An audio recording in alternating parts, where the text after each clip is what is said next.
Cyber ગુનેગારોના સમગ્ર નેટવર્કને તોડી પાડવાની ડ્રાઈવ સબબ બેંક એસોસિએશન મેનેજર્સ દ્વારા ઓપરેશન મ્યુલ હન્ટ અંતર્ગત મીટિંગ યોજાઈ હતી, જેમાં અશોક કુમાર યાદવ, આઈપીએસ પોલીસ મહાનિરીક્ષક, રાજકોટ વિભાગ, રાજકોટની સૂચના અને પ્રેમ સુખ ડેલુ, આઈપીએસ જિલ્લા પોલીસ અધિક્ષક સુરેન્દ્રનગર નાઓના માર્ગદર્શન હેઠળ તેમજ ડીવાયએસપી નિકુંજ પટેલની અધ્યક્ષતામાં વિવિધ બેંકોના મેનેજરોને બોલાવીને ઓપરેશન મ્યુલ હન્ટ અંગેની બેઠકનું આયોજન કરવામાં આવ્યું હતું.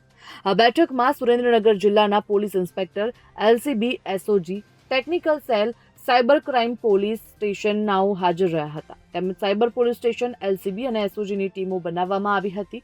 ત્યારે બેંક મેનેજર સાથેની મીટિંગ બેંક દ્વારા ઝડપથી માહિતી પૂરી પાડવા, ફ્રોડ એકાઉન્ટની ઓળખ કરવા વગેરે સૂચનાઓ પણ આપવામાં આવી હતી. સાયબર ગુનેગારોને પકડવા માટે વિશેષ ડ્રાઈવ શરૂ કરવામાં આવેલ છે.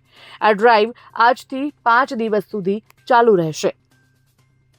Bureau report, Gujarat fight news.